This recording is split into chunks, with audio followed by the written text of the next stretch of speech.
Shalom Bapak Ibu Saudara terkasih dalam Tuhan. Shalom. Sekali lagi shalom. Shalom.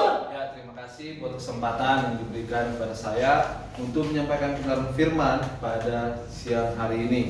Nah, kita buka Alkitab kita. Firman Tuhan terambil dari 1 Korintus pasal yang kedua ayat 6 sampai yang ke-16. Sekali lagi, firman Tuhan 1 Korintus pasal 2 ayat yang ke-6 sampai 16. Kita akan baca secara responsoriat ataupun secara bergantian. Dimulai oleh saya. Sudah ketemu, katakan amin. Amin. Hikmat yang benar. Sungguh pun demikian kami memberitakan hikmat di kalangan mereka yang telah matang, yaitu hikmat yang bukan dari dunia ini dan yang bukan dari penguasa-penguasa dunia ini, yaitu penguasa-penguasa yang akan ditiadakan. Tetapi yang kami beritakan ialah hikmat Allah yang tersembunyi dan rahasia, yang sebelum dunia dijadikan telah disediakan Allah bagi kemuliaan kita. Tidak ada dari penguasa dunia ini yang mengenalnya, sebab kalau sekiranya mereka mengenalnya, mereka tidak menyelipkan Tuhan yang mulia. Tetapi seperti ada tertulis, apa yang tidak pernah dilihat oleh mata dan tidak pernah didengar oleh telinga dan yang tidak pernah timbul di dalam hati manusia, semua yang disediakan Allah untuk mereka yang mengasihi Dia. Karena kepada kita Allah telah menyatakannya oleh Roh, sebab Roh menyelidiki segala sesuatu, bahkan hal-hal yang tersembunyi dalam diri Allah. Siapa gerangan di antara manusia yang tahu apa yang terdapat di dalam diri manusia selain roh manusia sendiri yang ada di dalam dia? Demikian pula tidak ada orang yang tahu apa yang terdapat di dalam diri Allah selain roh Allah. Kita tidak menerima roh dunia, tetapi roh yang berasal dari Allah, supaya kita tahu apa yang dikurniakan Allah kepada kita. Dan karena kami menyaksikan hal-hal rohani pada mereka yang mempunyai roh, kami berkata-kata tentang karunia-karunia Allah dengan perkataan yang bukan diajarkan kepada kami oleh hikmat manusia, tetapi oleh roh. Tetapi manusia duniawi tidak menerima apa yang berasal dari roh Allah, karena hal itu baginya adalah suatu kebodohan dan ia tidak dapat memahaminya, sebab hal itu hanya dapat dinilai secara rohani.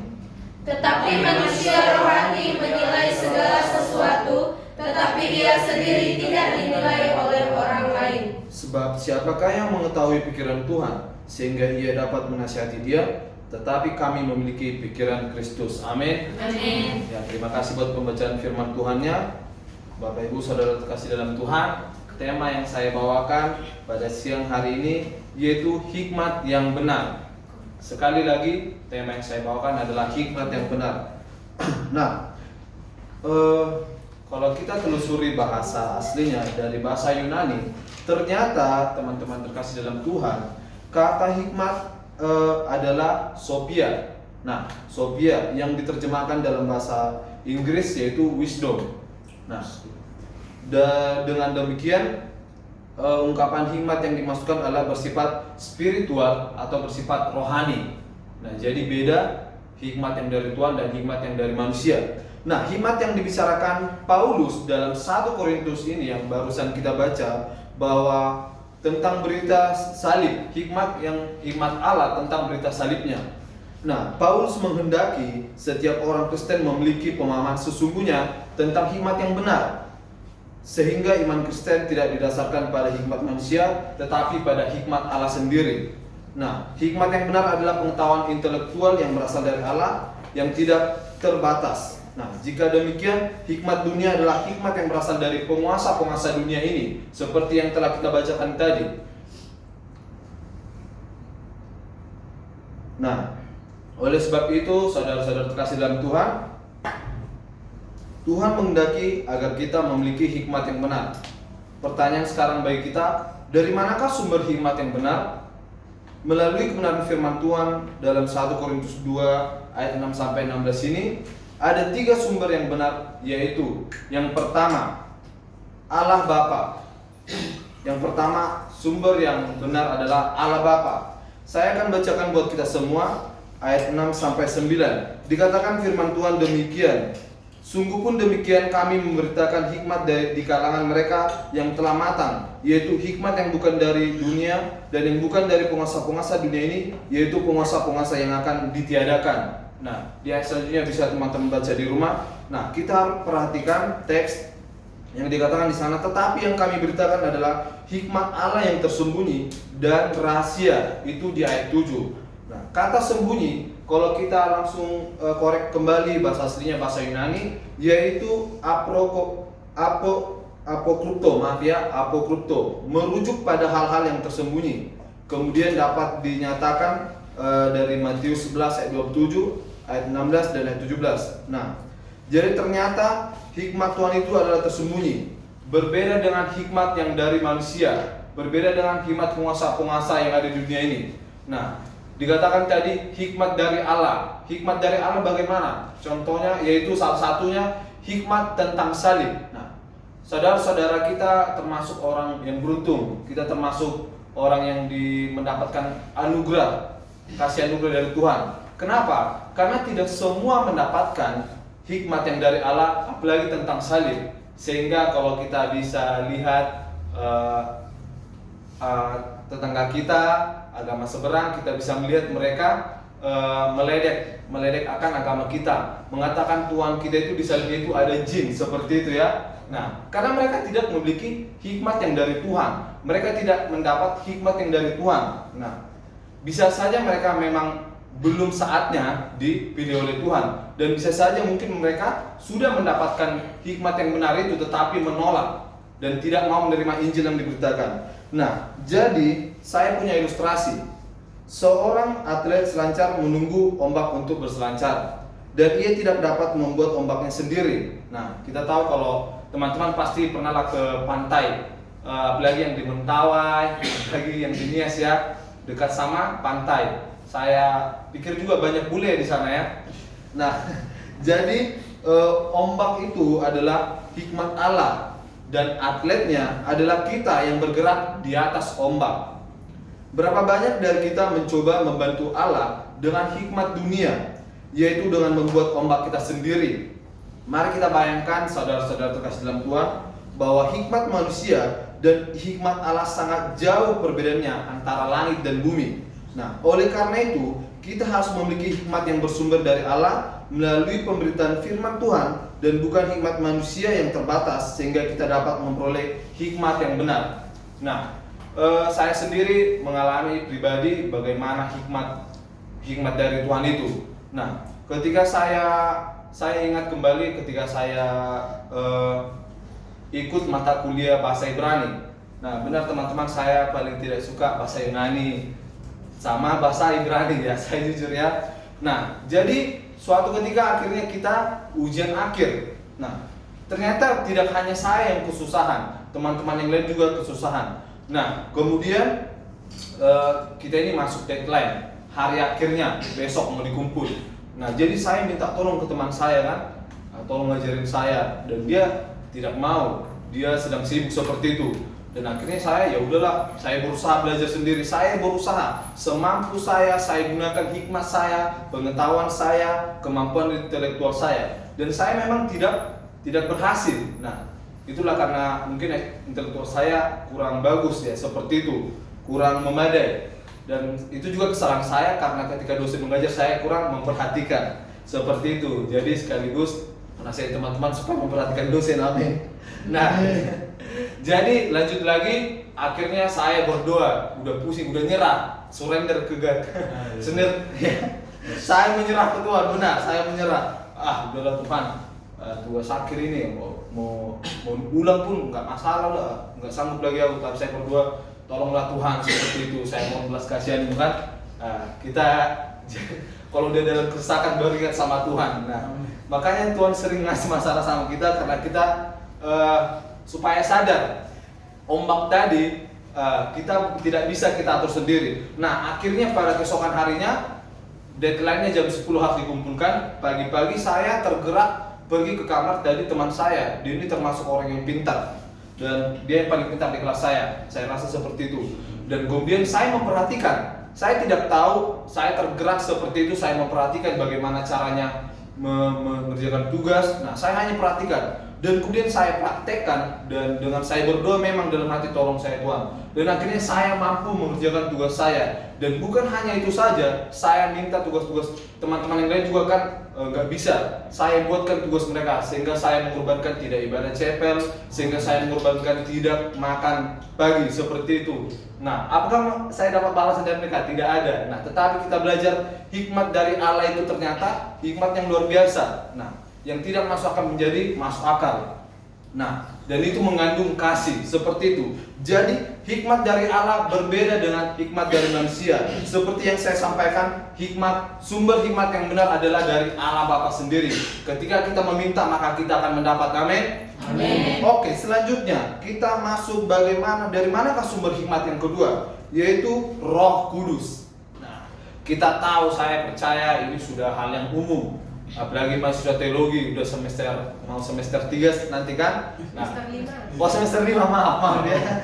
Semester 5. Nah, kita tahu di mana ketika Tuhan Yesus terangkat ke surga, Roh Kudus diutus menggantikan Tuhan Yesus. Nah, Roh Kudus adalah hikmat.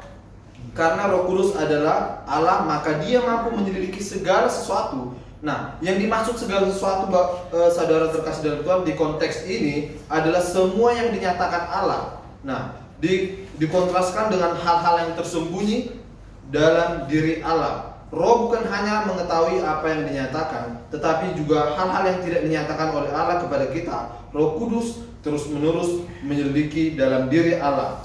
Nah, saya punya ilustrasi Roh Kudus, yaitu filsafat dunia yang kita pelajari membuat kita sombong dan menganggap salib sebagai kebodohan. Pengalaman-pengalaman spiritual yang spektakuler, misalnya bahasa roh dan karunia-karunia yang lain, mungkin menafsirkan bahasa roh. Nah, membuat diri kita merasa lebih rohani daripada yang lain, daripada yang tidak bisa mendapatkan karunia tersebut. Nah, Paulus dengan tegas mengajarkan kepada kita orang Kristen supaya kita yang telah menerima Roh Kudus, bahwa Roh Kudus akan menuntun kita untuk memberitakan dan menerima kebenaran dengan hikmat roh dan bukan dengan hikmat manusia atau intelektual dan pengetahuan Alkitab tentang Allah. Oleh karena itu, Roh sendiri yang akan mengajar dan memberitahukan kita segala sesuatu. Nah, jadi sumber hikmat yang kedua ternyata berasal dari Allah. Saudara terkasih dalam Tuhan, saya adalah orang yang awalnya anti dengan Roh Kudus. Karena saya tidak percaya dengan bahasa roh. Ketika saya pindah dari Solo akhirnya ke Bekasi dan bisa berjumpa dengan teman-teman, teman-teman pasti udah tahu di GBI X Bekasi ya. Nah, jadi semua ketika kita doa syafaat hari Selasa, nah semua kan berbahasa roh kan, penyembahan nih 2 jam, berasa apa ini, ngomong apa orang ini ya. Masuklah intelektual saya, hikmat dunia. Betul ini sok suci nih orang ini. Saya pikir saya menjas karena saya tidak bisa. Paling orang itu mulutnya dibuat-buat itu niru-niru. Saya pikir saya itu selama 6 bulan saya berdoa itu tunduk terus diam. Nah, paling cuma menyembah dengan kata-kata. Saya benar-benar tidak percaya dengan yang dinamakan dalam bahasa roh. Sehingga sometimes suatu waktu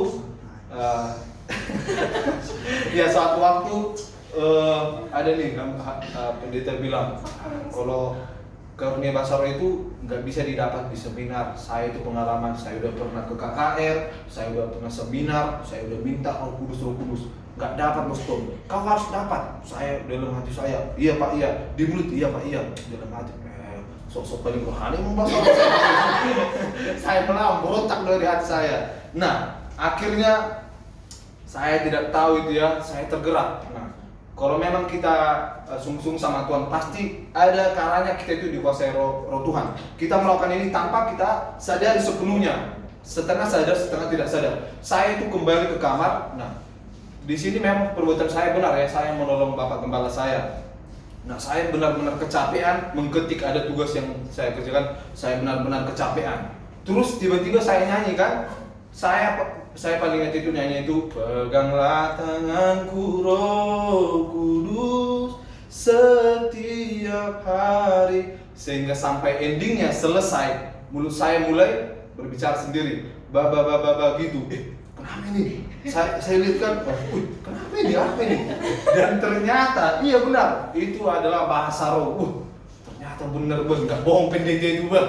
Jadi seperti itu. Nah, iya. Saya pikir bohong itu dibuat-buat. Nah, begitu teman-teman. Memang kalau kita belum mengalami hal yang sudah dialami orang lain, kita susah percaya. Contohnya si Krisno, dia pergi nih ke hotel depan ini. Nah, di situ ada lubang. Nah, kebetulan sedang malam hari. Datanglah si Gilbert. Nah, Krisno memperingati, hati-hati di sana ada lubang. Nggak percaya aku, nggak ada lubang. Nah, si Gilbert kan tunggu mengalami dulu baru percaya. Terkadang manusia seperti itu.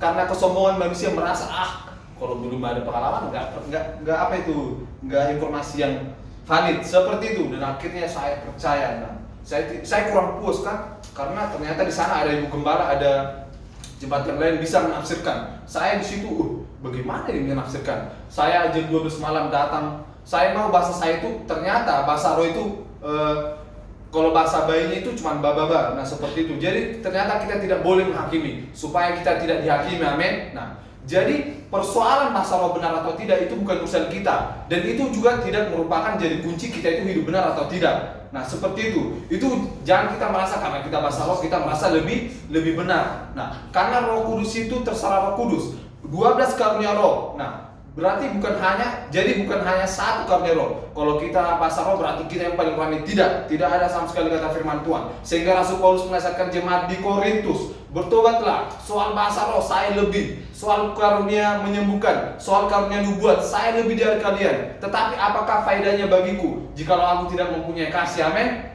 Nah, jadi kasih yang ternyata lebih besar.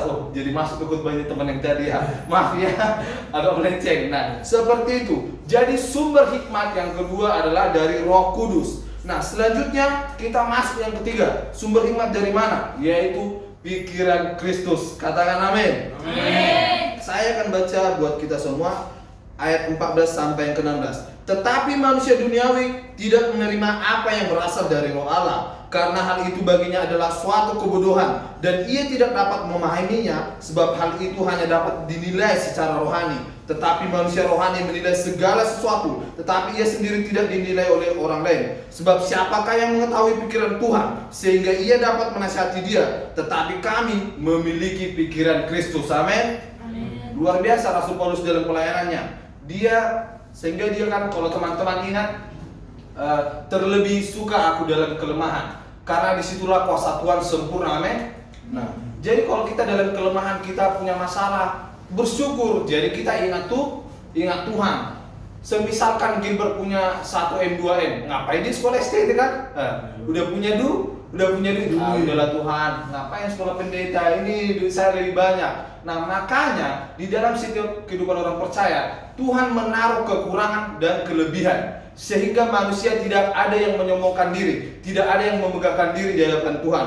Nah, kita masuk lagi ke dalam konteksnya. Jadi sumber hikmat yang ketiga adalah pikiran Kristus. Sebagaimana saya bacakan tadi, bahwa ternyata mengapa kita harus memiliki pikiran Kristus daripada pikiran duniawi untuk memperoleh hikmat yang benar. Nah, pemikiran duniawi menganggap salib sebagai kebodohan. Nah, seperti saudara tiri kita lah.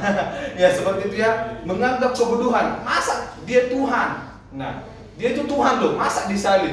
Nah, kalau memang benar dia kau Tuhan, selamatkanlah dirimu. Nah, itu kata yang di sampingnya kan.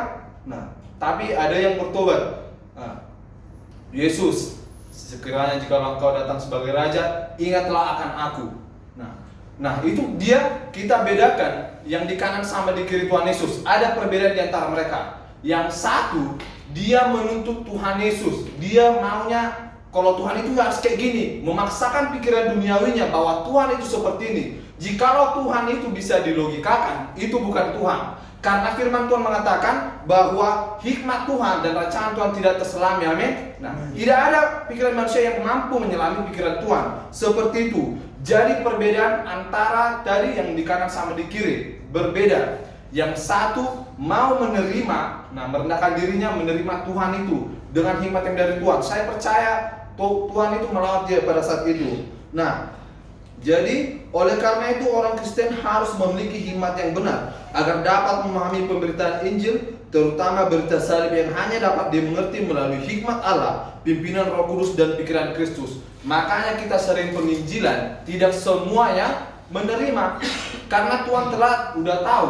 Nah, kenapa Firaun dikeraskan Tuhan hatinya supaya jadi nggak dilepaskan bangsa Israel?